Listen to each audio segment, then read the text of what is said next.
I thought I was having an ordinary Tuesday morning when I opened Facebook with my coffee. Instead, I discovered my daughter Amanda had gotten married without telling me. There she was in her white dress, radiant and glowing, surrounded by smiling in-laws I had never met. Not a single photo showed the mother who had raised her alone, worked 3 jobs to put her through college, and bought her the house she was living in. 26 years of sacrifice, and I found out about the most important day of her life through social media, like a stranger. The shock of seeing those wedding photos sent me spiraling back through 26 years of memories. When my husband Robert died suddenly of a heart attack, Amanda was only 12 years old. I remember holding her as she sobbed at the funeral, promising her that everything would be okay, that I would take care of her, no matter what it took. And I kept that promise through every sleepless night and every exhausting day that followed. I worked the night shift at Mercy General Hospital as a registered nurse, then came home to get Amanda ready for school before catching a few hours of sleep. Weekends meant catering jobs for wealthy families across town, serving at their parties, while Amanda did homework at the kitchen table of whatever mansion I was working in that day. When Amanda showed interest in violin lessons, I sold my grandmother's antique engagement ring to pay for them. When she wanted to attend St. Catherine's Preparatory Academy instead of public school, I took out a second mortgage on our modest 3-bedroom house. The tuition alone cost more than I made in 6 months, but I watched other parents drop their children off in luxury cars and knew Amanda deserved the same opportunities. Every Christmas morning, I made sure Amanda had the latest gadgets and designer clothes her classmates talked about. I worked double shifts through the holidays, missing family gatherings and sleeping through New Year's Eve, so she could wake up to everything she wanted under our tree. My sister Margaret used to scold me, saying I was spoiling Amanda, but I believed love meant sacrifice. During her high school years, I started selling handmade crafts online to bring in extra income. Late into the night after my hospital shifts, I would sit at the kitchen table making jewelry, knitting scarves, and painting decorative signs. My fingers would cramp from the detailed work, but each sale meant more money for Amanda's future. When college application time came, I hired a private counselor to help Amanda get into the best possible school.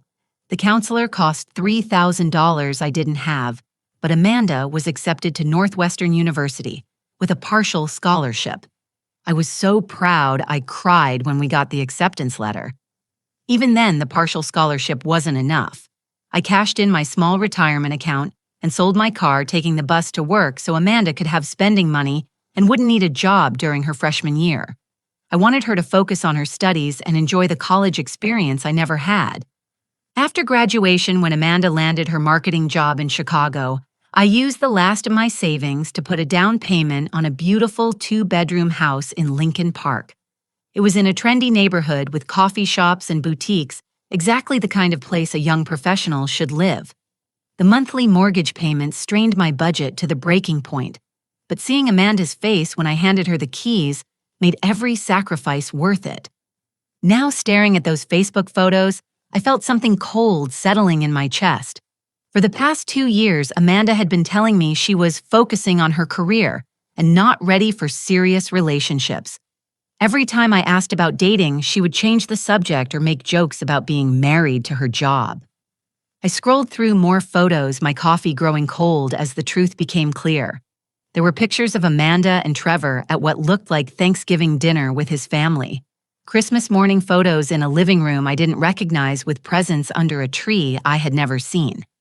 Valentine's Day pictures from an expensive restaurant, Amanda wearing a diamond necklace I couldn't afford in a lifetime of working. The comments on the photos told an even more devastating story. Friends were writing things like, "So happy you finally get the fairy tale ending, and Trevor's family is so lucky to have you." One comment from someone named Catherine read, "I'm so glad you found a family that appreciates you the way you deserve." A family that appreciates you the way you deserve. The words hit me like a physical blow. Had I not appreciated her, had 26 years of putting her needs before my own somehow not been enough? I kept scrolling, finding photo after photo of family gatherings, holiday celebrations, and intimate moments I had been excluded from. There was Amanda helping Trevor's mother in what appeared to be a massive kitchen, both of them laughing as they prepared some elaborate meal. Another showed her playing with small children who must have been Trevor's nieces and nephews, looking completely at home in what was obviously a wealthy family's backyard. The final image that shattered my composure showed Amanda in a bridesmaid's dress at what must have been someone else's wedding. She was standing between Trevor's parents, his mother's arm around her waist, all three of them beaming at the camera. The caption read, "Practice for the big day," with a heart emoji. They had been planning this wedding for months, maybe longer. Amanda had been fully integrated into Trevor's family while systematically excluding me from her life. Every canceled dinner, every missed phone call, every excuse about being too busy to visit suddenly made perfect sense. She hadn't been too busy. She'd been building a new life without me in it. I closed my laptop and sat in the silence of my small apartment, the same apartment I had moved to after downsizing so I could afford Amanda's house payments. The walls seemed to close in as I realized the depth of her deception. This wasn't just about a wedding. This was about my daughter choosing to erase me from her future. Sleep didn't come that night. I lay in bed staring at the ceiling, replaying every conversation I'd had with Amanda over the past year, looking for clues I had missed. By 6 a.m, I knew I needed answers, and I knew exactly where to start. I called Sarah Williams, Amanda's college roommate, who had become like a second daughter to me. I had helped Sarah through her own family troubles during college, even letting her stay with us during Christmas breaks when her parents were going through their messy divorce. "Juliet, what a lovely surprise." Sarah's voice was warm but cautious. "How are you doing?" "I'm calling about Amanda's wedding," I said, trying to keep my voice steady. "I was hoping you could tell me more about it since I wasn't able to attend." The silence on the other end of the line stretched so long I thought the call had dropped. Finally, Sarah spoke, her voice barely above a whisper. "Oh my God, Juliet. I thought you knew. I thought maybe you were traveling or something." "Traveling?" Another pause. "Amanda told us you travel extensively for business. She said you were often overseas, and that's why we didn't see you much anymore. She made it sound like you had this glamorous consulting job that kept you away." My hands began to shake. "Sarah, I work night shifts at Mercy General. I haven't traveled anywhere further than Indianapolis in 5 years." "Oh no." Sarah's voice cracked. "Juliet, I'm so sorry. I had no idea she was lying about that. She talked about your work like you were this successful businesswoman who was too busy for family gatherings. She made it sound like you two were close but just had conflicting schedules." The lies were deeper than I had imagined. What else has she told people about me? Sarah hesitated. "Maybe we should meet in person. This isn't really a phone conversation." We arranged to meet at a coffee shop downtown. When I arrived, Sarah was already there, her face flushed with embarrassment and anger. She hugged me tightly before we sat down. "I feel like such an idiot," she began. "All these years, I've been believing her stories about your exciting career and busy travel schedule. She even showed us photos of hotels and restaurants she claimed you were staying at for business meetings." "What kind of photos?" "Fancy places. 5-star hotels, expensive restaurants. She said you were consulting for international companies and staying at these luxurious places on their dime." Sarah pulled out her phone and showed me pictures from Amanda's social media. "Look at this one. She posted it last year saying it was from your hotel in Paris." I stared at the image of an opulent hotel lobby with marble floors and crystal chandeliers. It looked like something from a movie.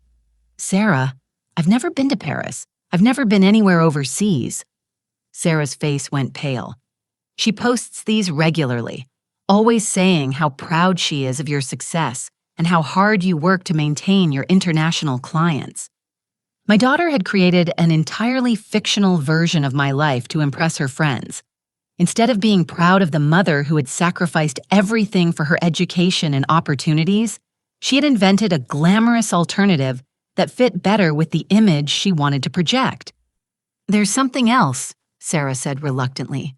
"Last month at the engagement party, there was an engagement party." "Juliet, I'm so sorry.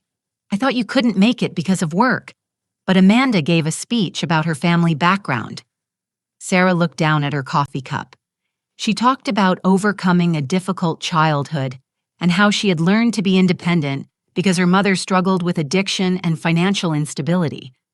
The coffee shop seemed to tilt around me. She said I was an addict. She implied it. She talked about having to grow up fast and take care of herself because her parent wasn't reliable. She made it sound like she had overcome some terrible disadvantage to become successful. Sarah reached across the table and grabbed my hand. I had no idea she was lying about everything. The way she described it, I felt sorry for her. Everyone did. I sat there processing the magnitude of Amanda's betrayal. She hadn't just excluded me from her wedding. She had systematically destroyed my reputation among her friends, rewriting our entire history to cast herself as a victim who had overcome my failures. After leaving Sarah, I spent the afternoon doing my own investigation online. I looked up Trevor's family and quickly understood the world Amanda was trying to enter. Trevor's father, Richard, owned Morrison Luxury Automotive, a chain of high-end car dealerships across 3 states. His mother, Patricia, served on the boards of several charities and was featured regularly in the society pages of Chicago magazines. Their Lincoln Park mansion was worth over $2 million. Their social circle included politicians, business executives, and old money families who summered in Martha's Vineyard and sent their children to Ivy League schools. I found photos of Trevor's family at charity galas, country club events, and exclusive social gatherings. These people wore clothing that cost more than I made in 6 months. They belonged to a world where success was inherited and connections mattered more than hard work. Looking at more of Amanda's recent social media posts, I could see how desperately she was trying to fit into this world.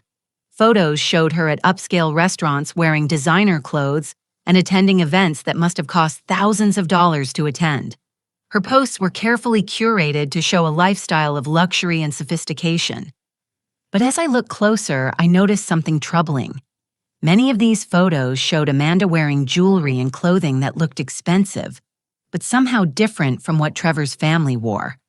The quality was good, but it wasn't quite the same level of authentic luxury I saw in photos of Patricia and her social circle.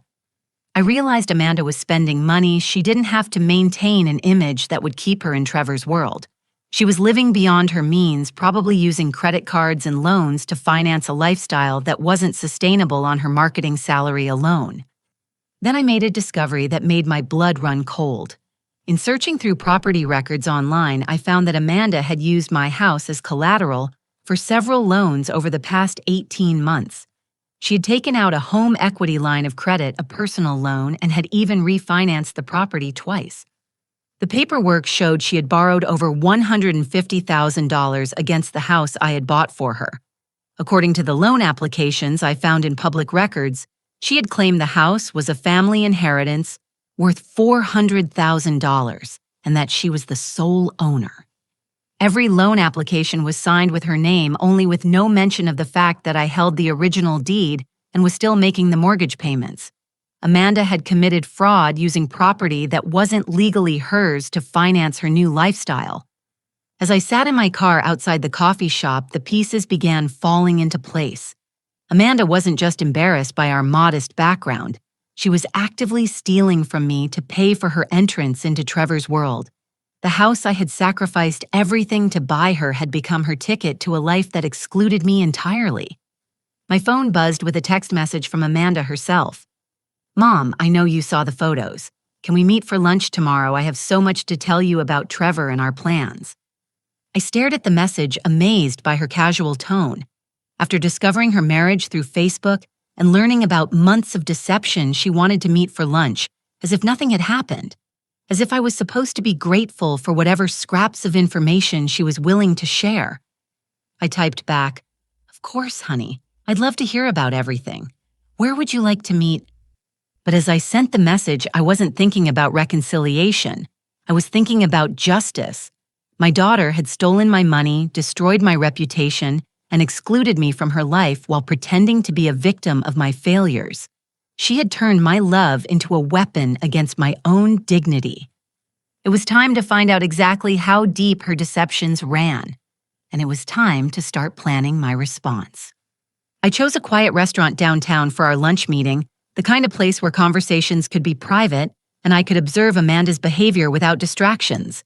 I arrived 15 minutes early, claiming a corner booth that would give me a clear view of her approach and body language. When Amanda walked in, I was shocked by how much she had changed. Her hair was perfectly styled in an expensive cut that must have cost $300. She wore a designer suit I recognized from a magazine spread I had seen at the doctor's office, and her jewelry looked genuine rather than the costume pieces she used to wear. She hugged me warmly, but there was something forced about her enthusiasm. "Mom, you look wonderful. I'm so sorry about the timing of everything. I know the wedding must have been a shock." I smiled and squeezed her hand. "Congratulations, sweetheart.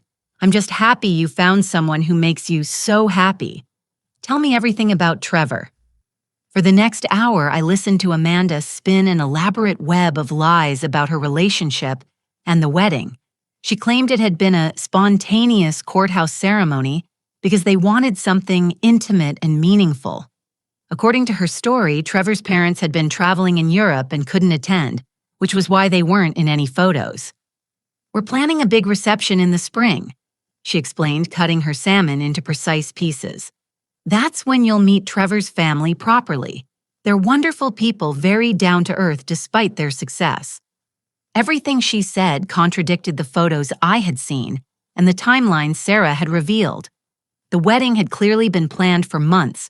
Trevor's parents had obviously been present and involved, and the spring reception was likely another fabrication to buy her time. But I nodded enthusiastically, asking questions about Trevor's work and their honeymoon plans. I complimented her hair and asked where she had gotten her beautiful necklace. I played the role of the proud mother perfectly while internally cataloging every lie. "Actually, Mom, there's something important I need to discuss with you," Amanda said as we finished our main course. She reached into her purse and pulled out a manila folder. "It's about the house." My heart rate increased, but I kept my expression neutral. "What about it?" "Well, now that I'm married, there are some tax advantages we can take advantage of, but it requires updating the property ownership." She opened the folder and pulled out several official-looking documents. "My accountant says if we transfer the deed fully into my name, it will help with estate planning and property taxes." I looked down at the papers, recognizing them as deed transfer documents that would sign over complete ownership of the house to Amanda. There was even a notary stamp at the bottom, indicating she had already arranged for someone to witness my signature. "This seems pretty complicated," I said, flipping through the pages. "I don't really understand all these legal terms." Amanda's smile became strained. "It's really just a formality, Mom. The house has been mine for years anyway. This just makes it official for tax purposes. My accountant says it needs to be done before the end of the year for maximum benefit." I noticed how she emphasized the urgency and kept mentioning her accountant as an authority figure. She was using classic manipulation techniques, creating false deadlines and invoking expert opinions to pressure me into signing without proper review. "I'd feel more comfortable having my own lawyer look at this first," I said casually.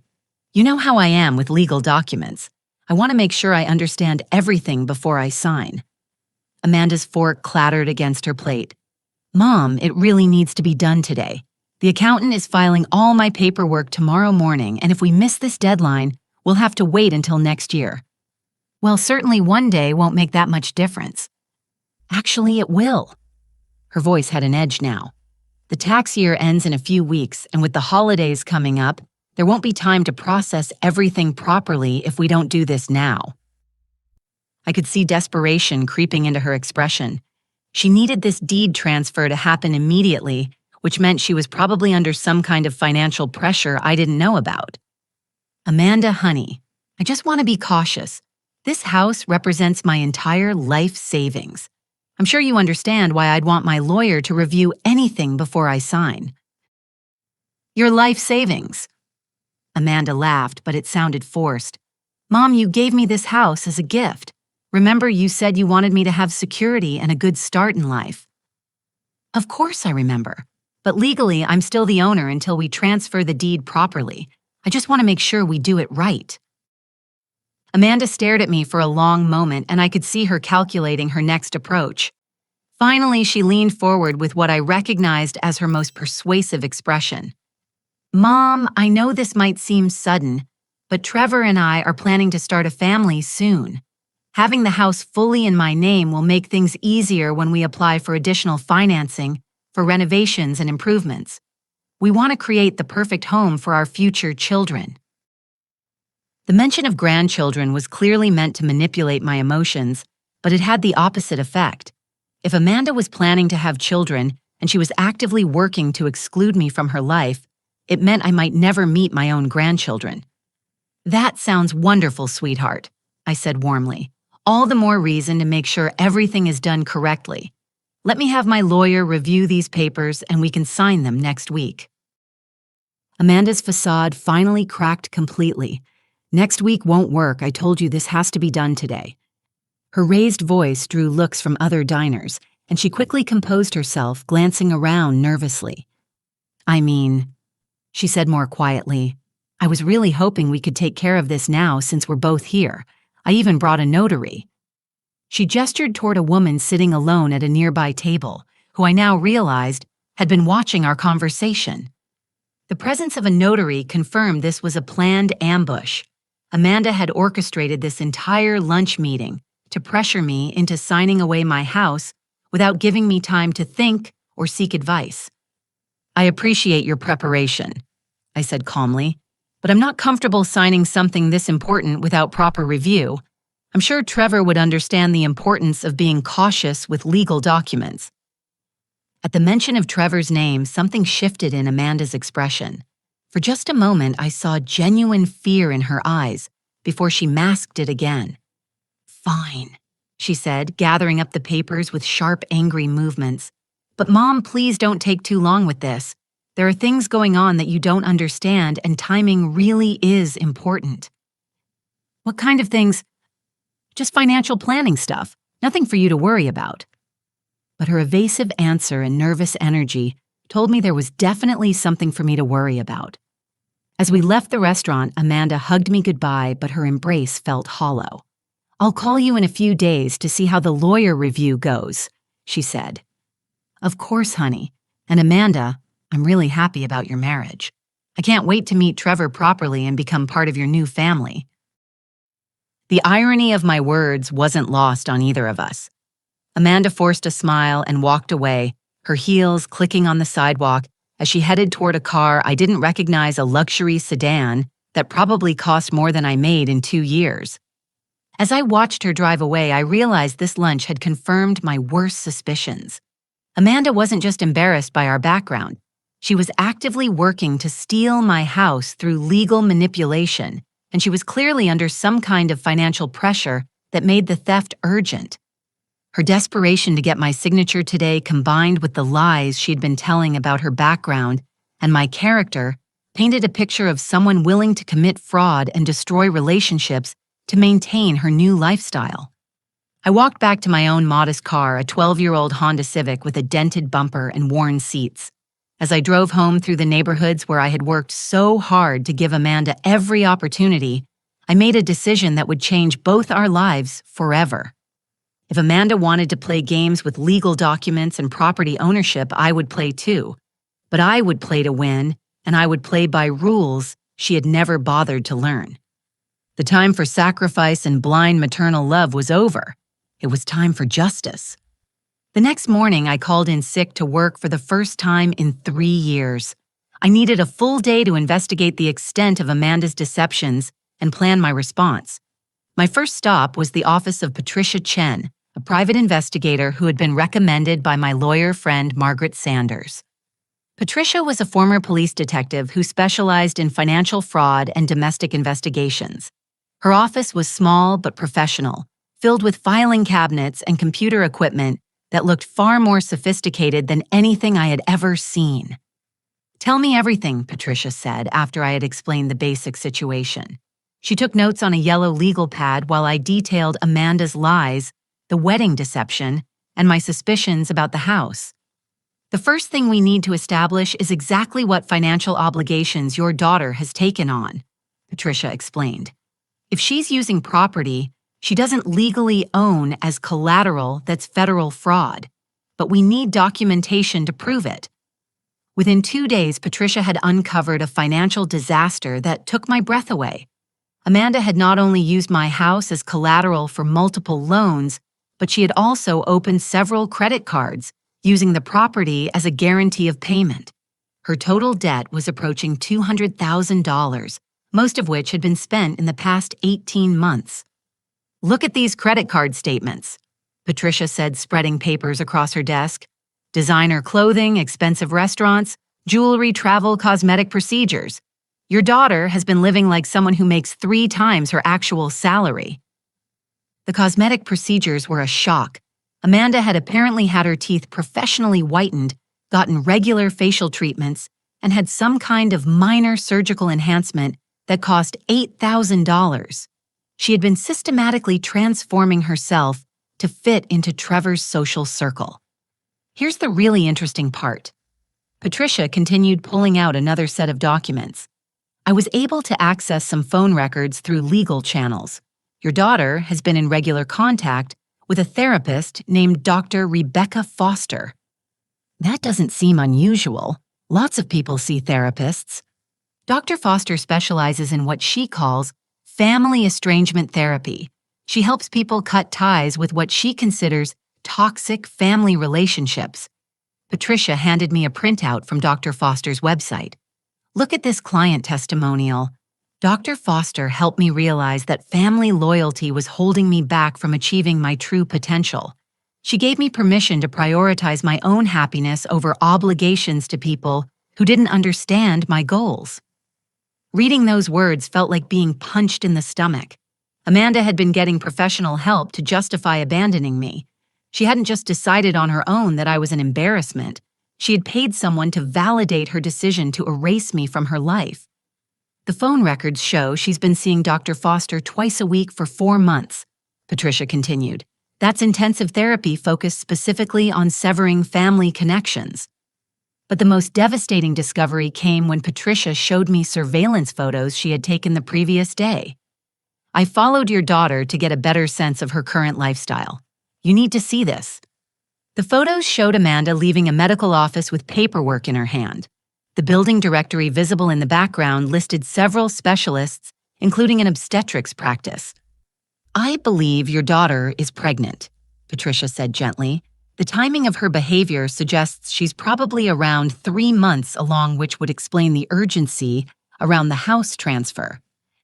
Pregnant. My daughter was going to have a baby and she was systematically working to ensure I would never meet my grandchild. The therapy sessions, the financial fraud, the wedding deception, it was all part of a plan to start her new life completely free from any connection to me. "There's something else," Patricia said. She pulled out a recording device. "I was able to position listening equipment near your daughter's house yesterday afternoon. What you're about to hear was recorded through an open window." She pressed play and I heard Amanda's voice clearly. "Trevor, I'm telling you, once I get the house deed transferred, we'll have enough equity to put a down payment on something in Lake Forest. We can be moved and settled before the baby comes." Trevor's voice was less clear, but I could make out his response. "Are you sure your mother won't cause problems? This seems like a pretty big step." "She won't be a problem," Amanda replied. "Dr. Foster has been helping me understand that I don't owe her anything just because she's my biological mother.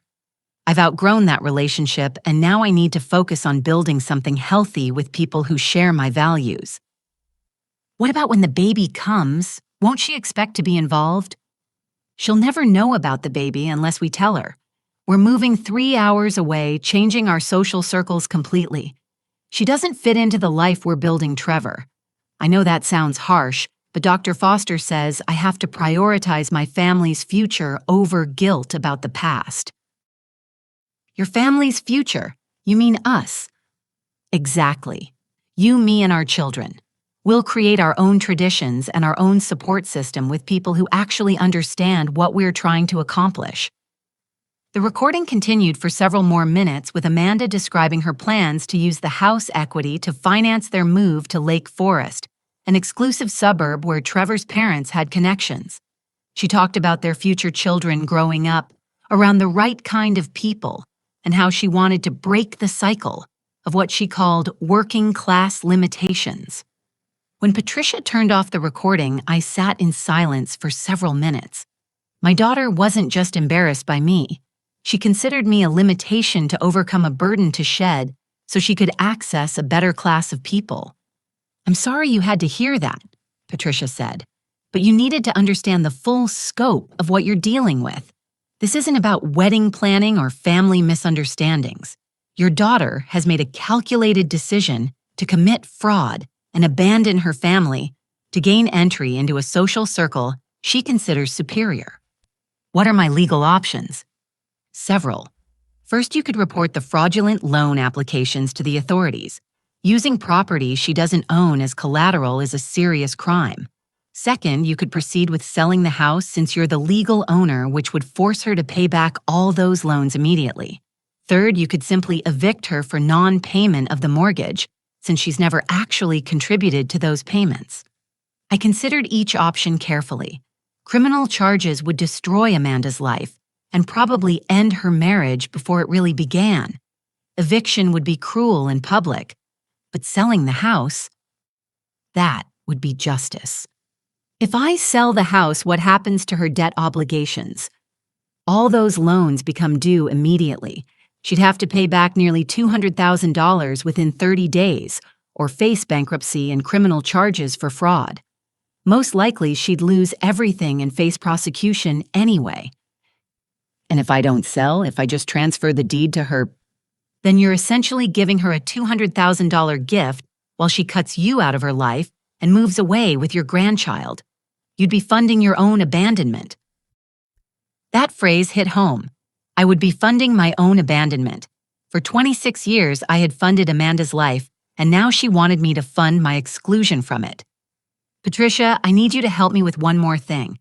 I want to know everything about Trevor's family's financial situation and their attitude toward prenuptial agreements." "What are you thinking?" "I'm thinking Amanda has built her new life on a foundation of lies, and foundations like that tend to collapse when the truth comes out. I want to make sure that when her world falls apart, it happens in a way that teaches her the consequences of betraying the people who love her." Patricia smiled for the first time since I'd met her. "Now you're thinking like someone who understands how to fight back. Let me make some calls and see what I can learn about the Morrison family's approach to protecting their assets." By the end of the week, I had a complete picture of Amanda's precarious situation. She was drowning in debt, lying to her new husband about her background and her financial situation, planning to steal my house to fund her escape from the life I had given her, and systematically working with a therapist to justify cutting me out of her future completely. But I also learned something that would give me the perfect opportunity for justice.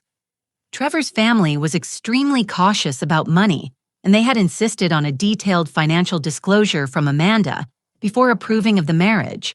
She'd apparently lied about her debt levels and presented false information about her assets, including claiming she owned my house free and clear.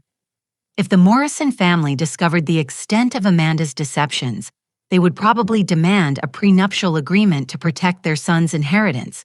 And if Amanda's lies came to light publicly in front of Trevor's family and social circle, her carefully constructed new identity would crumble completely. I was going to give Amanda exactly what she had asked for complete separation from my life, but she was going to get it in a way that taught her the true cost of betraying the people who sacrifice for you. The foundation of lies she had built was about to collapse, and I was going to make sure she understood exactly why. Meeting with my lawyer, Janet Morrison, revealed the most important piece of information in this entire ordeal. After reviewing the original house purchase documents, Janet discovered that Amanda had never actually completed the deed transfer process correctly. When you bought the house 8 years ago, you intended to put it in Amanda's name immediately, Janet explained, spreading the paperwork across her conference table. But Amanda was only 22 at the time and didn't understand the importance of proper legal documentation. She signed some papers but never followed through with the county recorder's office. What does that mean exactly? It means you are still the sole legal owner of the property. Amanda has been living there as your tenant, not as the owner. All those loans she took out using the house as collateral are fraudulent because she doesn't actually own the property. The implications hit me immediately. Amanda's desperate push to get me to sign the deed transfer papers wasn't just about convenience or tax planning. She had discovered her legal vulnerability and was panicking. How would she have found out? Probably when she applied for the most recent loan. Lenders do title searches, and any competent loan officer would have discovered the ownership discrepancy. She's likely been told she needs to resolve the title issue immediately or face criminal fraud charges. This explained Amanda's urgency at lunch and her willingness to bring a notary to pressure me into signing. She wasn't just trying to exclude me from her future. She was trying to avoid prison. What are my options? I asked. Several, but the most straightforward is simply selling the property. Since you're the legal owner, you have every right to sell it with or without Amanda's permission. She would have 30 days to remove her belongings as required by landlord-tenant law. What about her debt obligations? Not your problem. She used property she doesn't own as collateral for loans. That's fraud, and it's between her and the lenders. When they discover the property has been sold, they'll demand immediate repayment of all loans or initiate criminal proceedings. I spent the weekend thinking about my decision. This wasn't just about money or legal technicalities. This was about my daughter's willingness to commit crimes against me while simultaneously working to erase me from her life. On Monday morning, I contacted Rebecca Walsh, a realtor who specialized in quick sales to investors. Rebecca was a no-nonsense woman in her 50s who understood that some sales needed to happen rapidly and quietly. "This is a beautiful property in an excellent neighborhood," Rebecca said after touring the house while Amanda was at work.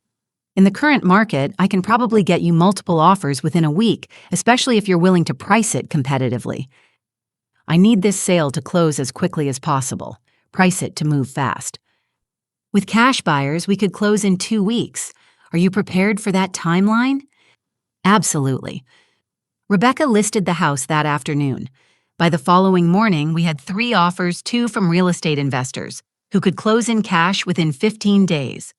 I accepted an offer from Whitmore Property Investments for $320,000, slightly below market value, but with a guaranteed 15-day closing and no inspection contingencies. While the sale was being processed, I began preparing for my next phase of life. Using my savings and some money I had inherited from my mother years earlier, I put a deposit on a beautiful 1-bedroom apartment in St. Petersburg, Florida, near where my sister lived. The Florida apartment was in a senior community with a pool activities center and workshop space where I could expand my crafts business. For the first time in 26 years, I was planning a life centered around my own happiness rather than sacrifice for someone else. I also began researching business opportunities for my handmade crafts. After years of selling items online as a side income, I realized I could turn my skills into a real business. St. Petersburg had a thriving arts community with craft fairs, tourist shops, and galleries that featured local artists. The week before closing, I wrote a letter to Amanda explaining my decision. I wanted her to understand that this wasn't just about the house. It was about her choice to value money and social status over family loyalty and honesty.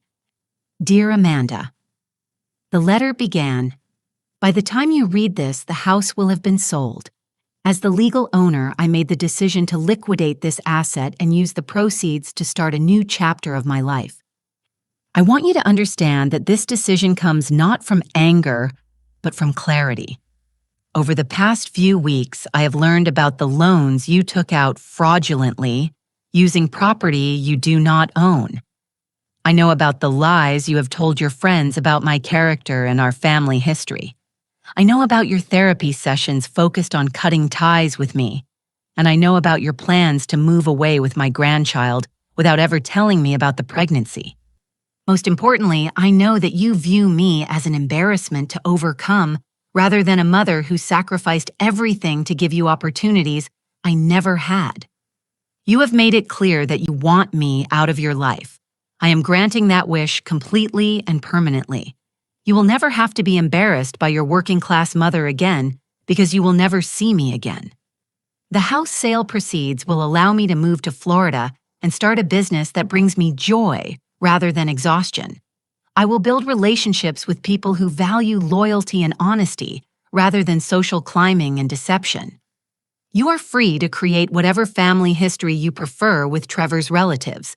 You can tell them I died, disappeared, or never existed.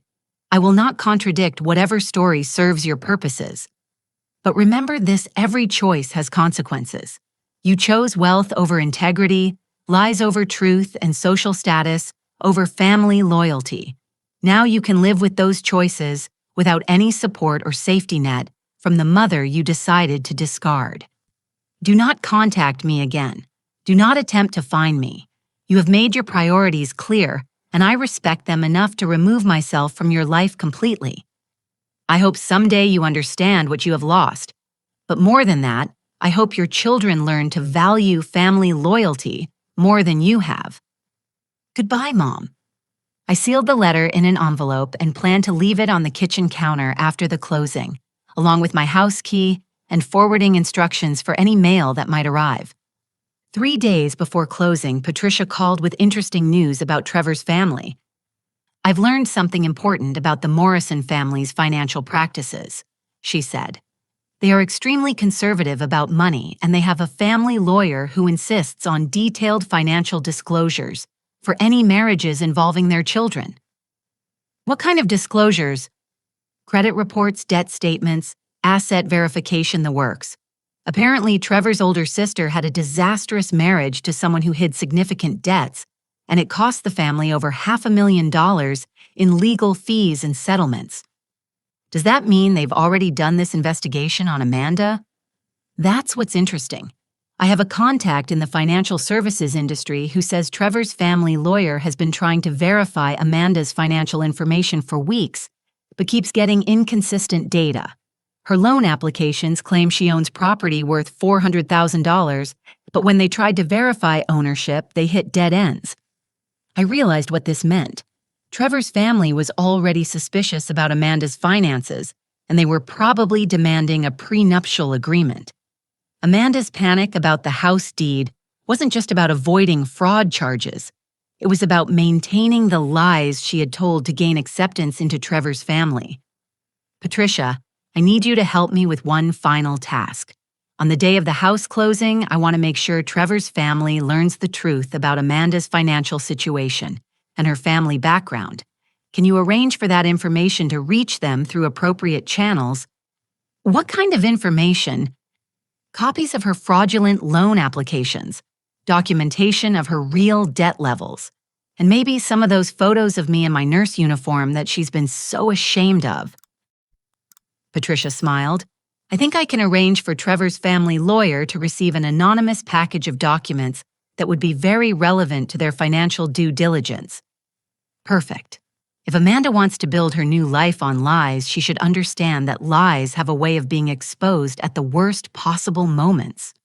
As I finalized my preparations for the house closing and my move to Florida, I felt something I hadn't experienced in years: excitement about my own future. For the first time since Robert died, I was planning a life focused on my own happiness rather than sacrifice for an ungrateful child. Amanda had taught me an important lesson about the difference between love and enabling. I had spent so many years believing that love meant endless sacrifice and unconditional support that I had lost sight of my own worth and dignity. She wanted freedom from our family connection. I was about to give her exactly that freedom, along with all the consequences that came with it. The foundation of lies she had built was about to collapse spectacularly, and I was going to be safely in Florida when it happened. The house closing took place on a Friday morning at 10 o'clock. I signed the final papers in Janet's office, received a cashier's check for $320,000, and officially ended my financial connection to Amanda forever. That afternoon, I drove to the house for the last time.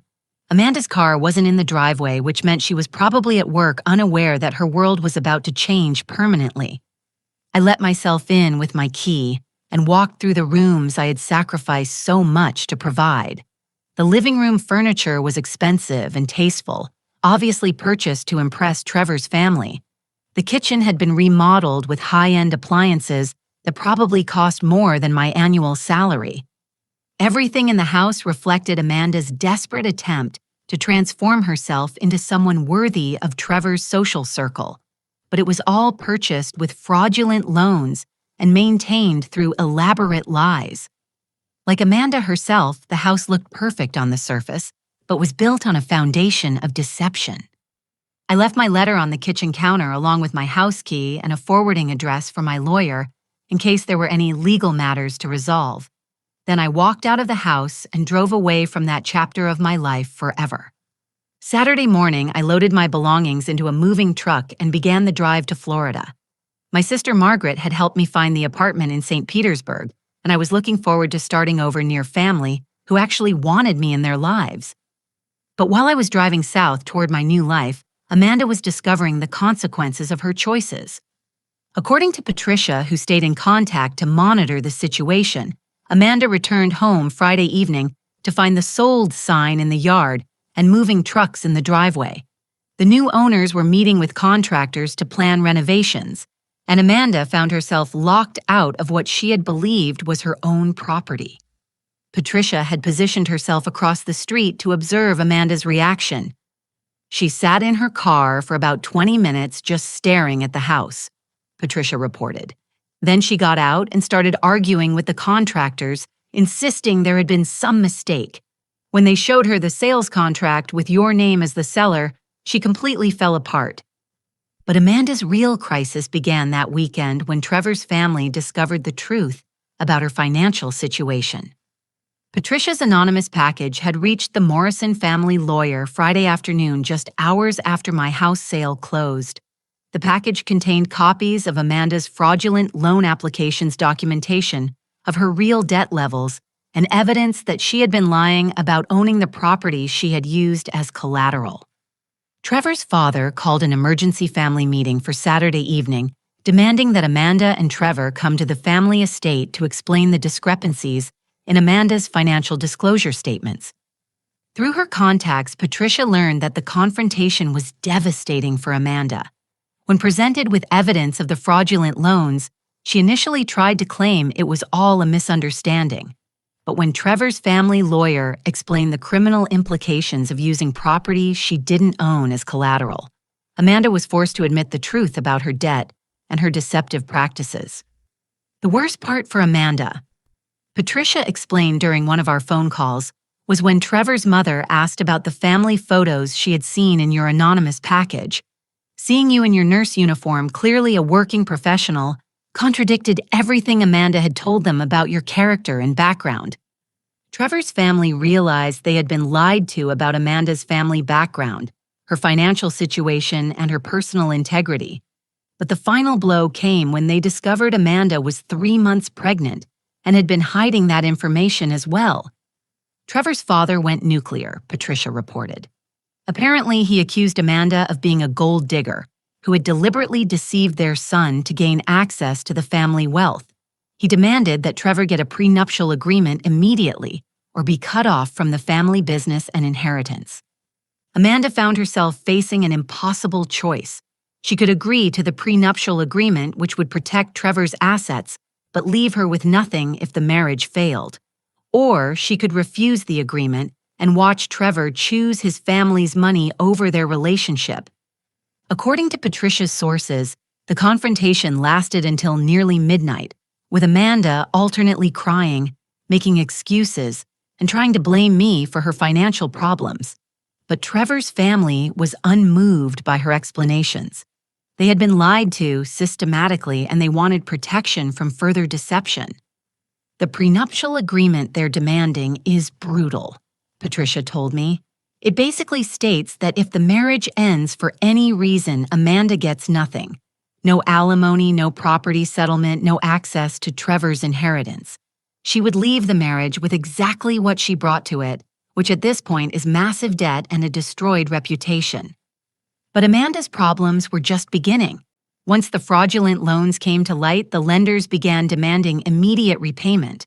Without the house to use as collateral and with her lies exposed, Amanda had no way to satisfy the debt obligations she had created. By the following week, Amanda had lost her job. Her employer discovered she had used company credit cards for personal expenses and had been lying on expense reports to fund her lifestyle. The combination of criminal fraud charges and employment termination made it impossible for her to find new work in her field. Trevor, facing pressure from his family and discovering the extent of Amanda's deceptions, began questioning everything about their relationship. The woman he thought he had married, someone from a successful family with financial stability and personal integrity, turned out to be a fraud who had systematically lied about everything that mattered. The final blow came when Amanda's therapist notes became part of the fraud investigation, Patricia explained. Dr. Foster's records showed that Amanda had been planning to abandon her family and steal property for months, with professional guidance on how to justify the betrayal. Trevor realized he had married someone capable of calculated deception and family destruction. 3 weeks after my house sale, Trevor filed for an annulment rather than divorce, claiming the marriage had been based on fraudulent misrepresentation. His family's lawyers supported the annulment petition with evidence of Amanda's lies about her background finances and character. Amanda found herself pregnant alone, unemployed, facing criminal fraud charges, and owing nearly $200,000 to various lenders. The lifestyle she had tried so hard to maintain collapsed completely, and she was forced to move back to our hometown, the working-class environment she'd been so desperate to escape. But perhaps the most poignant detail Patricia shared was Amanda's attempts to contact me. "She's been calling your old number constantly," Patricia said, leaving voicemails begging for forgiveness and asking for help. She seems to finally understand that she destroyed the one relationship that offered unconditional love and support. I listened to these updates from my new apartment in St. Petersburg, where I was settling into a life that brought me joy instead of constant sacrifice. I had enrolled in a small business course at the local community college, joined a crafts cooperative, and was developing friendships with people who valued honesty and loyalty. Amanda had gotten exactly what she asked for complete freedom from her embarrassing working-class mother. But she had also gotten the consequences of choosing wealth over integrity lies, over truth, and social climbing over family loyalty. As I watched the sunset over Tampa Bay from my apartment balcony, I realized that Amanda's betrayal had given me an unexpected gift. For the first time in 26 years, I was free to build a life based on my own values and happiness, rather than endless sacrifice for someone who didn't appreciate it. The daughter I had raised was facing the consequences of her choices, and the mother she had discarded was finally free to discover her own worth. 6 months after leaving Chicago, I was standing in my own boutique shop in downtown St. Petersburg, arranging a display of handmade jewelry and vintage collectibles. Juliet's Treasures occupied a charming storefront 2 blocks from the waterfront, with large windows that let in the Florida sunshine and attracted customers browsing the arts district. The business had grown beyond my wildest expectations. Using the money from the house sale, I had rented the shop, invested in quality materials and equipment, and created an inventory of unique pieces that drew both locals and tourists. My nursing background had taught me attention to detail and customer care skills that translated perfectly to running a boutique. Margaret stopped by most afternoons to help with customers and to update me on family news. She had been right all those years ago when she warned me about spoiling Amanda, but she was generous enough never to say, "I told you so," as I built my new life. "You look 10 years younger," she said, watching me arrange a new shipment of hand-painted scarves. "I haven't seen you this happy since before Robert died." She was right. The constant stress of working 3 jobs to support Amanda's lifestyle had taken a physical toll I hadn't fully recognized until it was gone. Now I woke up excited about each day instead of exhausted before it began. My social life had blossomed as well. The crafts cooperative had introduced me to other artists and small business owners, people who shared my values of hard work and creative expression. I had joined a book club that met at the local library and had even started dating Frank Kowalski, a retired teacher whose wife had passed away 3 years earlier. Frank understood loss and rebuilding. He appreciated my independence and strength qualities that Amanda had seemed to view as embarrassing limitations. Our relationship was built on mutual respect and shared interests, not the constant sacrifice and guilt that had characterized my relationship with my daughter. But Amanda's story had taken a darker turn than even I had anticipated. Patricia still sent me occasional updates, though I had asked her to keep them brief. Amanda had been convicted of loan fraud and sentenced to 18 months of probation and community service. The criminal record made employment even more difficult, and she was working part-time at a discount retail store for barely above minimum wage. The pregnancy had progressed, but Trevor's annulment had been finalized, leaving Amanda to face single motherhood with no financial support. She had moved into a studio apartment in our old neighborhood, the working-class area she had been so desperate to escape. The irony is pretty overwhelming, Patricia had noted in her last report. She's now living exactly the kind of life she accused you of providing, except without the love and support you gave her. But the most heartbreaking detail was Amanda's persistent attempts to contact me. She had somehow discovered my location and had been sending letters to my shop, calling my business phone, and even asking mutual acquaintances to intercede on her behalf. The letters all followed the same pattern: desperate apologies, explanations about how therapy had confused her thinking, and pleas for me to help her prepare for motherhood. She claimed to have learned from her mistakes and wanted to rebuild our relationship before the baby arrived. I read each letter carefully, but never responded. Amanda's crisis had taught her to value what she had lost, but it hadn't necessarily taught her to be a different person. Her apologies focused on her own needs and desperation, not on understanding the pain she had caused or the betrayal she had committed. The real test of her character change would be her ability to build a stable life for her child, without relying on manipulation or deception. So far, the evidence suggested she was struggling with that challenge. 3 weeks before my first anniversary in St. Petersburg, Amanda made her most dramatic attempt at reconciliation. She appeared at my shop on a busy Saturday afternoon, 8 months pregnant and visibly distraught. I was helping a customer select a necklace when I looked up to see Amanda standing in the doorway, her hands resting on her swollen belly. She looked exhausted and much older than her 28 years.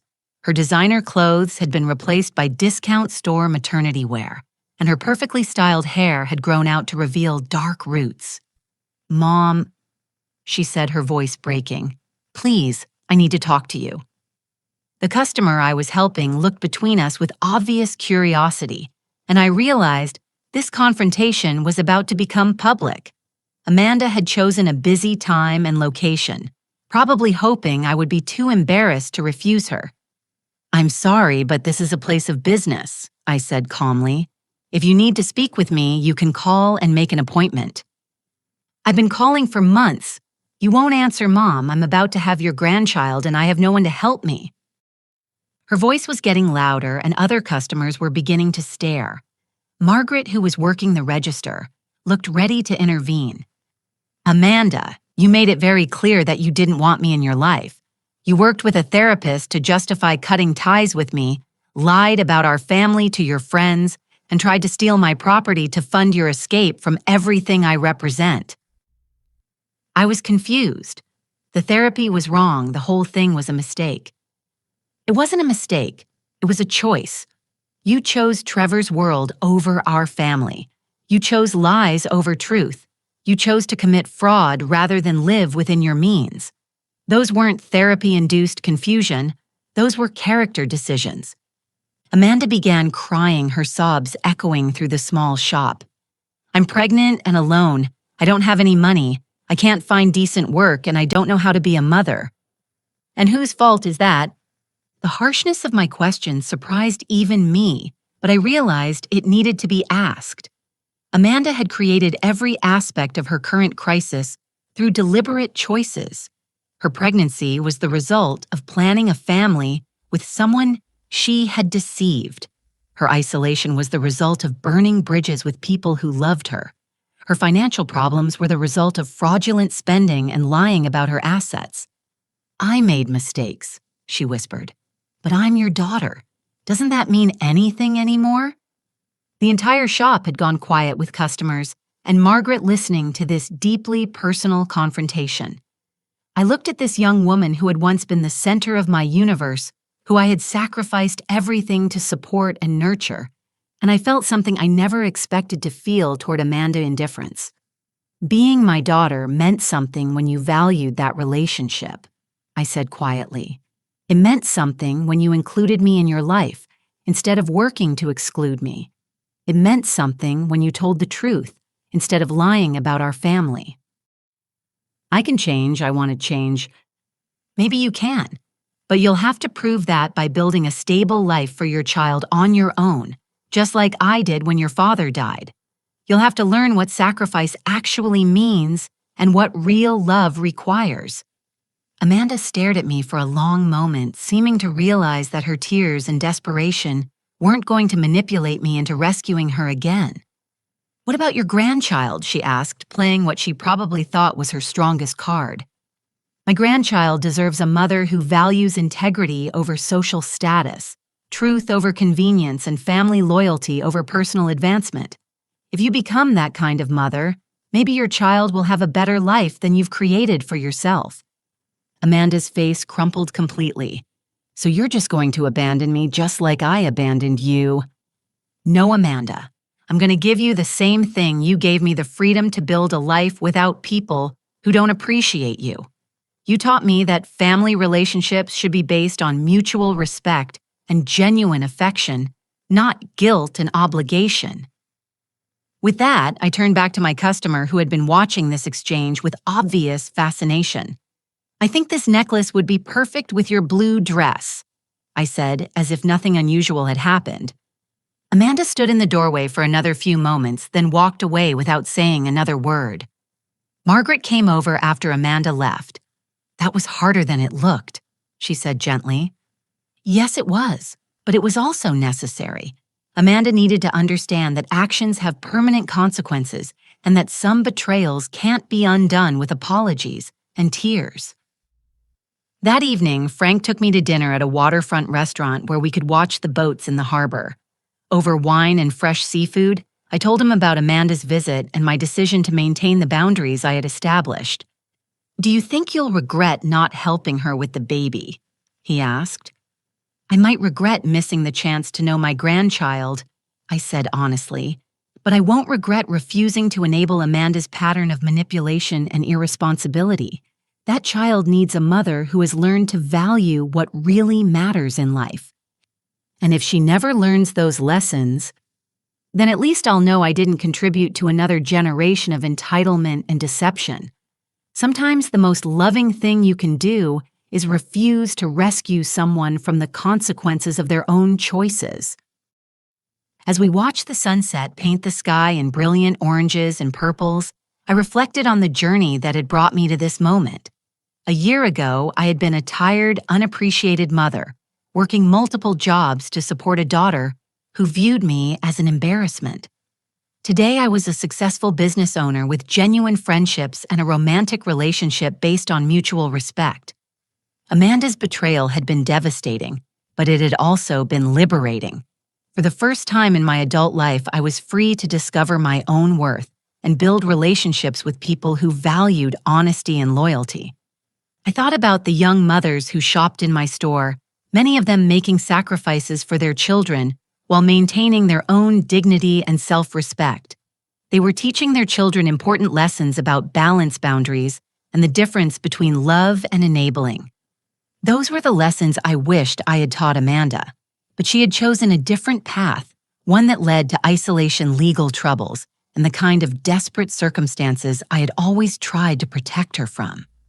The difference was that I had protected her from external hardships while accidentally enabling internal character flaws. Now she was facing both external hardships and the consequences of those character flaws without the safety net I had always provided. It was harsh, but it was also honest. And after 26 years of sacrifice that had been repaid with lies and betrayal, I had earned the right to prioritize honesty over unconditional support. As Frank walked me home that evening, he asked about my plans for the coming year. "I want to expand the business," I said. "Maybe add a small cafe area where people can browse while enjoying coffee and pastries. I want to create a space where people feel valued and welcome, the kind of place I wished I had known about during all those years of working and worrying." "That sounds wonderful. You've built something really special here." He was right. I had built something special, something that reflected my values and brought me joy. It wasn't the life I had planned when I was raising Amanda, but it was better than anything I had imagined during those years of constant sacrifice. Looking back, I realized that Amanda had taught me an invaluable lesson about self-worth and boundaries. She had shown me the difference between unconditional love and unconditional enabling. She had forced me to choose between funding my own abandonment and claiming my own dignity. I had chosen dignity, and it had led to a life filled with genuine respect, authentic relationships, and personal fulfillment.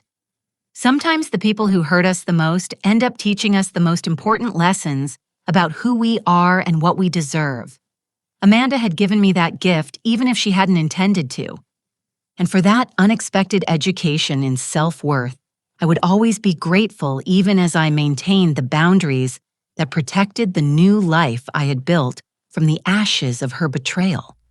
So let me ask you something. Have you ever had to choose between supporting someone you love and protecting your own dignity? How do you know when love becomes enabling and when boundaries become necessary for your own survival? Thank you for listening to my story. I hope it reminds you that it's never too late to choose yourself, to build relationships based on mutual respect, and to discover that your own happiness matters just as much as anyone else's. Please like this video. If my story resonated with you, subscribe for more stories of finding strength in difficult times, and share this with anyone who might need to hear that they deserve better than being taken for granted. Until next time, remember that the people who truly love you will never ask you to sacrifice your dignity for their comfort.